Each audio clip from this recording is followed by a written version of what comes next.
मित्रों, क्या आपको पता है कि महापुरुष क्यों कहते थे कि जो जागत है वो पावत है, जो सोवत है वह खोवत है? हम अक्सर अपने परिवार के बुजुर्ग लोगों से सुनते हुए आ रहे हैं कि सुबह जल्दी उठना चाहिए। वे हमें सुबह उठने के 1000 फायदे गिनाते हैं। सभी बच्चों की मम्मी अपने बच्चों को स्वयं सुबह उठाती है, किंतु हमारी नई पीढ़ी तो देर रात तक जागते हैं और सुबह देर तक सोने को बड़ा ही फैशनेबल मानती है। दरअसल हमारे परिवार के लोग सुबह जल्दी उठने को लेकर जो भी बातें बताते हैं, उनके पीछे बहुत बड़ी आध्यात्मिक बातें छिपी हुई है। इतना ही नहीं, सुबह जागने को विज्ञान भी कहता है। वही विज्ञान उन्हें उनके पूर्वजों ने सिखाई थी और अब वह हमें सिखा रहे हैं। सुबह के समय का जो मुहूर्त होता है, उसे ब्रह्म मुहूर्त के नाम से जाना जाता है और इस समय हमारा दिमाग, प्रकृति के वातावरण और जो सुबह ब्रह्म मुहूर्त में उठता है, उस व्यक्ति के साथ सब कुछ बहुत ही सकारात्मक रूप से सक्रिय होता है। रोज रोज सुबह के समय पर जो भी प्रार्थना या ध्यान किया जाता है, उससे सकारात्मकता और सफलता मिलती है। मित्रों, ऐसी ही विडंबना पर एक कथा व्याप्त है। इस कथा में सिर्फ ब्रह्म मुहूर्त के रहस्य के साथ एक ऐसी ध्यान की विधि बताएंगे जिससे अगर कोई 21 दिन अपनाता है तो वह अपने सपनों को साकार कर सकते हैं। उसे ब्रह्मांड की शक्तियों की विशेष मदद मिलने लगती है। इसके साथ वह व्यक्ति अपने मन को स्थिर और बुद्धिमान बन जाता है। तो चलिए मैं आपको वह कथा सुनाता हूं। एक समय की बात है। नारद जी जब आकाश मार्ग से होते हुए जा रहे थे, तभी रास्ते में उनको इंद्र देवता मिले। वह नारद जी से पूछने लगे कि हे नारद जी, मैंने देखा है कि प्रत्येक इंसान जो सुबह के समय ब्रह्म मुहूर्त पे उठते हैं, वह बहुत सुखी रहते हैं। ऐसा क्यों है? अब नारद जी को इस बात का ज्ञान नहीं था। उन्होंने कहा कि हे इंद्रदेव, मैं तुमको तुम्हारे प्रश्न का उत्तर कल दूंगा। और वहां से सीधा पहुंचे भगवान श्री कृष्ण की नगरी वृंदावन। और वहां पहुंचकर उन्होंने देखा कि भगवान श्री कृष्ण एक पेड़ के पास खड़े होकर बांसुरी बजा रहे थे।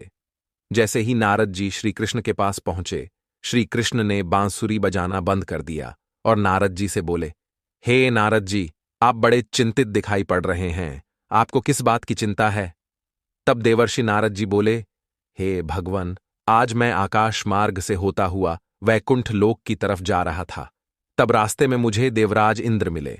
उन्होंने मुझसे पूछा कि हे नारद जी, जो लोग सुबह सुबह ब्रह्म मुहूर्त में उठते हैं, वह सभी इतने खुश क्यों रहते हैं? हे भगवन, मैं इसी प्रश्न का उत्तर आपके पास जानने के लिए आया हूं। तब भगवान श्री कृष्ण कहते हैं, हे नारद जी, वाकई मैं इंद्रदेव ने आपसे यह प्रश्न पूछकर समस्त मानव जाति का कल्याण किया है। आज कलयुग के मानव के लिए यह प्रश्न इतना महत्वपूर्ण है जैसे उसके शरीर में बसी हुई उसकी जान है। देवर्षि नारद जी, मैं आपको इस प्रश्न का उत्तर एक कथा के माध्यम से बताऊंगा। कृपा करके आप इस कथा को अंत तक जरूर सुनना, और जो भी मनुष्य इस कथा को पूरा सुन लेगा, वह कभी भी इस अवसर को अपने हाथ से जाने नहीं देगा। ब्रह्म मुहूर्त का रहस्य जानकर पूर्ण जीवन बदल जाएगा। मित्रों, तब देवर्षि नारद जी बोले, हे भगवन, आप कहिए तो सही, मैं इस कथा को पूरा सुनूंगा और समस्त लोक जगत में भी विख्यात करूंगा। तभी भगवान श्री कृष्ण कथा को सुनना प्रारंभ करते हैं। एक समय की बात है। एक नगर में लड़का रहता था। वह लड़का अच्छा था, लेकिन उसकी एक खराब आदत थी। वह देर तक सोता रहता था। सुबह उसे जगाने के लिए लाखों प्रयास किए गए थे, किंतु सबने हार मान ली थी। वह लड़का कभी 9 बजे से पहले नहीं उठता था। जब वह बालक था, तब परिवार ने सोचा कि जब यह बड़ा हो जाए तो इसकी आदत में सुधार हो जाएगा। किंतु वह लड़का जैसे जैसे बड़ा होता गया, उसकी यह आदत और भी ज्यादा गहरी होती चली गई। दुनिया इधर से उधर हो सकती थी, लेकिन वह लड़का कभी जल्दी नहीं उठ नहीं पाता था। उसके पिता उसकी इस आदत से बहुत ज्यादा परेशान रहने लगे थे। उस लड़के को ढेरों नकारात्मक शक्तियों ने घेर लिया था। वह सभी को पलटकर जवाब देता था, दिन भर उदास रहता था। इसका असर उसके स्वास्थ्य पर भी पड़ रहा था। जब उस लड़के को यह पता लगा कि उसके सारे मित्र सफलता को प्राप्त कर चुके हैं, तब वह और भी ज्यादा दुखी हो गया और ईश्वर को कोसने लगा। वह बार बार कहता था कि मेरी किस्मत खराब है, किंतु उसके पिता अच्छी तरह से जानते थे कि उस लड़के के असफल होने के पीछे क्या कारण है। मित्रों, भगवान श्री कृष्ण कहते हैं, हे नारद जी, एक दिन की बात है। उसके पिता को किसी सन्यासी के बारे में पता चला। तुरंत वह अपने बेटे की समस्या को लेकर वह तुरंत ही उस सन्यासी के पास जा पहुंचे। पिता ने उस सन्यासी को बड़े ही विस्तार से अपने बेटे की आदतों के बारे में बताया। मित्रों, भगवान श्री कृष्ण कहते हैं, हे नारद जी, सन्यासी ने कहा कि कल आप अपने बेटे को इस आश्रम में आने को कहिए। पिता घर की ओर चला गया। उन्हें पता था कि अगर वह सीधे तरीके से बेटे से सन्यासी को मिलने के लिए कहेंगे तो वह कभी तैयार नहीं होगा। उन्होंने बेटे को अपने पास बुलाया और कहा, तुम्हारे सारे मित्र जीवन में सफलता प्राप्त कर चुके हैं, क्या तुम सफल नहीं होना चाहते हो? लड़के ने उत्तर दिया कि जरूर पिताजी, किंतु जब भी मैं अपने मित्रों से उनकी सफलता का रहस्य पूछता हूं तब वे मुझे कुछ नहीं बताते हैं। मित्रों, भगवान श्री कृष्ण कहते हैं, हे नारद जी, पिता ने कहा कि मुझे यह रहस्य पता चल गया है कि वह सभी क्यों सफल होते जा रहे हैं। लड़के ने बड़ी उत्सुकता से पूछा, क्या पता चला है? पिताजी, पिता कृपा करके आप मुझे बताइए। पिताजी ने कहा कि कल सुबह तुम्हें एक सन्यासी के आश्रम में जाकर उनसे मिलना है। यदि तुम वहां पर समय से पहुंच गए तो वह सन्यासी तुम्हें ऐसा मंत्र बताएंगे जिससे तुम सफल हो जाओगे, किंतु समस्या एक ही है। लड़के ने पूछा, क्या समस्या है? पिता ने कहा कि जब तक तुम सोकर उठोगे तब तक सन्यासी से मिलने का समय समाप्त हो जाता है। मित्रों, भगवान श्री कृष्ण कहते हैं, हे नारद जी, लड़के ने कहा कि पिताजी, मैं कल पूरी रात जागता रहूंगा और सुबह सन्यासी से मिलकर आऊंगा। पिता ने कहा कि ठीक है, सदैव उस सन्यासी की आज्ञा को मानना। पिता की बातें सुनकर वह लड़का बहुत अधिक उत्सुक हुआ। जीवन में पहली बार उसने रात्रि जागरण किया, किंतु थोड़े ही समय में उसे नींद आ गई और वह सो गया। मित्रों, भगवान श्री कृष्ण कहते हैं, हे नारद जी, अगली सुबह जब वह उठा तो उस पता लगा कि सन्यासी से मिलने का समय समाप्त हो चुका था। उसके पिता ने लड़के की ओर देखा और कहा कि तुम जीवन में कभी सफल नहीं हो पाओगे, जाओ, जाकर सो जाओ। पिता की यह बात सुनकर लड़के को बहुत दुख हुआ। उसने मन ही मन स्वयं को चुनौती दी कि कल सुबह वह सन्यासी से मिलने अवश्य जाएगा। उसने अपने हाथ में एक छोटा सा एक घाव बना लिया। दर्द के कारण उस लड़के को रात भर नींद नहीं आई। मित्रों, भगवान श्री कृष्ण कहते हैं, हे नारद जी, यह ऐसा पहला अवसर था जब उसने अपने जीवन में पहली बार सूर्योदय देखा था। वह तुरंत ही तैयार होकर सन्यासी से मिलने के लिए चला गया। आज उसका अनुभव कुछ अलग था। वह बेहद शांत महसूस कर रहा था। चलते चलते वह लड़का जैसे ही सन्यासी के आश्रम में पहुंचा, वहां पर उसने देखा कि सन्यासी और उनके सभी शिष्य ध्यान लगाकर बैठे हुए हैं। मित्रों, भगवान श्री कृष्ण कहते हैं, हे नारद जी, ध्यान का समय समाप्त हुआ। तब लड़का उस सन्यासी के पास पहुंचा और उन्हें प्रणाम करते हुए बोला कि आपके पास कोई ऐसा मंत्र है जिससे मैं सफल हो सकता हूं? कृपया करके मुझे वह मंत्र बताइए। मैं भी अपने मित्रों के समान सफल होना चाहता हूं और अच्छा जीवन जीना चाहता हूं। मित्रों, भगवान श्री कृष्ण कहते हैं, हे नारद जी, सन्यासी मुस्कुराए और बोले, अच्छा, तो तुम वही बालक, तुम्हारे पिता मुझसे मिलने आए थे और उन्होंने तुम्हारे विषय में मुझे सब कुछ बताया। मैं तुम्हें वह मंत्र अवश्य बता देता। किंतु अब लड़के ने जैसे ही किंतु शब्द सुना, लड़का घबरा गया।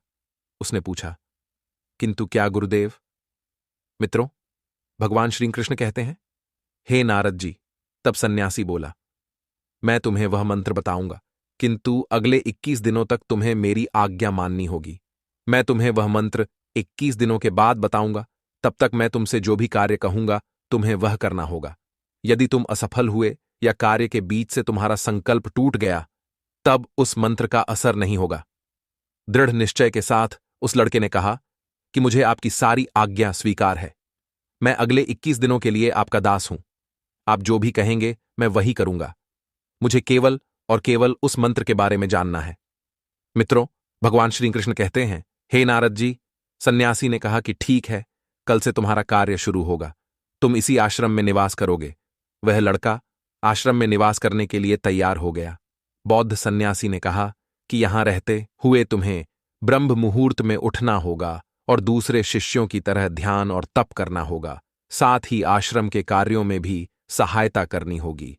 ध्यान रहे, यह संकल्प टूटना नहीं चाहिए। मित्रों, भगवान श्री कृष्ण कहते हैं, हे नारद जी, अब लड़का सन्यासी की बातों से सहमत हो गया।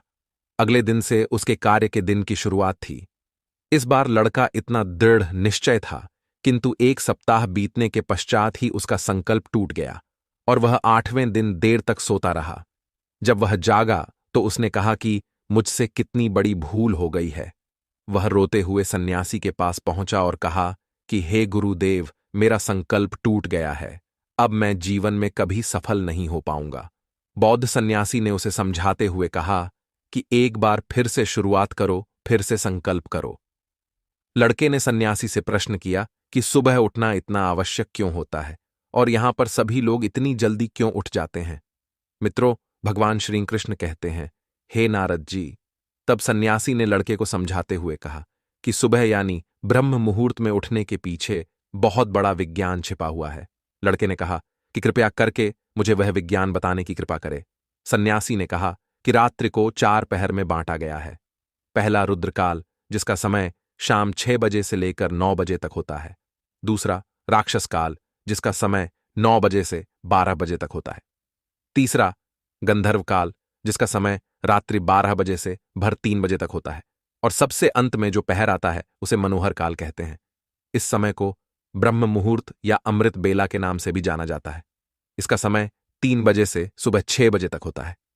यह वह समय होता है जब पूरे संसार की नकारात्मक शक्तियां निष्क्रिय अवस्था में होती हैं और सकारात्मक शक्तियां सक्रिय होती हैं। ब्रह्म अर्थात देव मुहूर्त अर्थात समय। ब्रह्म मुहूर्त का अर्थ देवों का समय होता है। मित्रों, भगवान श्री कृष्ण कहते हैं, हे नारद जी। वह सन्यासी आगे कहते हैं, इस समय देव धरती विचरण कर रहे होते हैं और जागृत मनुष्य पर उनका बड़ा ही सकारात्मक प्रभाव पड़ता है। ब्रह्म मुहूर्त ऐसा समय होता है जिसमें मनुष्य का मस्तिष्क बिल्कुल खाली होता है। इसमें किसी प्रकार के कोई विचार नहीं होते हैं और जब इस समय व्यक्ति अपनी पुस्तक खोलकर पाठ का अध्ययन करते हैं तो उन्हें सब कुछ जल्दी जल्दी याद भी होता है और यह लंबे समय तक याद रहता है। यह ऐसा समय है जिसमें हम ज्ञान को समझने का प्रयास करते हैं। इस कारण और आश्रम के सभी शिष्य और संसार में बहुत से ज्ञानी लोग ब्रह्म मुहूर्त में ही उठ जाते हैं। प्राचीन काल में रोशनी का कोई स्रोत न होने के कारण लोग अपने दिन का समापन सूर्यास्त के साथ और आरंभ सूर्योदय के साथ करते थे। यह एक तरीका है जिससे मानव जीवन प्रकृति के साथ तालमेल बनाकर चलता है। मित्रों, भगवान श्री कृष्ण कहते हैं, हे नारद जी। उस लड़के ने कहा कि ठीक है, मैं कल से अपना संकल्प फिर से शुरू करता हूं, किंतु ब्रह्म मुहूर्त में उठकर मुझे क्या क्या करना चाहिए। तब उस सन्यासी ने कहा कि ठीक है, मैं तुम्हें बताता हूं कि ब्रह्म मुहूर्त में क्या और कैसे करना चाहिए। सबसे पहले उठकर धरती पर पांव रखने से पहले धरती माता को प्रणाम करना चाहिए। मित्रों, भगवान श्री कृष्ण कहते हैं, हे नारद जी। वह सन्यासी आगे कहता है, अपनी हथेलियों की ओर देखो और ईश्वर को धन्यवाद दो कि उन्होंने तुम्हें आज का सूर्योदय देखने का अवसर दिया। इसके बाद नित्य कर्म और स्नान करने से शरीर ही नहीं बल्कि मन की शुद्धता भी बढ़ती है। स्नान करने के पश्चात ध्यान की प्रक्रिया होती है। ब्रह्म मुहूर्त की ध्यान प्रक्रिया की अवधि 21 दिन तक होती है। इस विधि का उपयोग तब किया जाता है जब आप अपनी कोई मनोकामना की पूर्ति चाहते हैं। यह ऐसा समय होता है जब व्यक्ति अपने आज्ञा चक्र को सक्रिय करने पर काम करते हैं। मित्रों, भगवान श्री कृष्ण कहते हैं, हे नारद जी। वह सन्यासी आगे कहता है, आज्ञा चक्र दोनों भव के बीच होता है। यह संकल्प का स्थान भी कहा जाता है। अगर इस चक्र पर केंद्रित किया जाए और अपनी मनोकामना को बार बार दोहराया जाए तो मात्र 21 दिनों के भीतर वह पूर्ण हो जाती है। अगर आपके मन में कोई अधूरी मनोकामना है और आप उसे पूरी करना चाहते हैं, तब सबसे पहले उस मनोकामना का स्पष्टीकरण कर लें। आपको क्या चाहिए यह निर्णय अवश्य कर ले। इसके बाद ध्यान की विधि को शुरू करें। ब्रह्म मुहूर्त में स्नान के बाद एक ऐसा स्थान चुनें जहां पर वायु का प्रवेश हो। ध्यान में शुद्ध प्राण वायु का होना आवश्यक होता है। ज्ञान की मुद्रा में रीढ़ की हड्डी सीधी होनी चाहिए, साथ ही गर्दन भी सीधी होनी चाहिए। सुखासन की अवस्था में दोनों हाथों को घुटनों पर रखकर आंखें बंद करके बैठ जाए। हाथ की मुट्ठ को बंद कर लें और 2-3 मिनट तक बिल्कुल शांत हो जाए। जब आपका शरीर स्थिर हो जाए और श्वास भी शांत हो जाए, तब उसके बाद अपना सारा ध्यान आज्ञा चक्र पर लगाएं।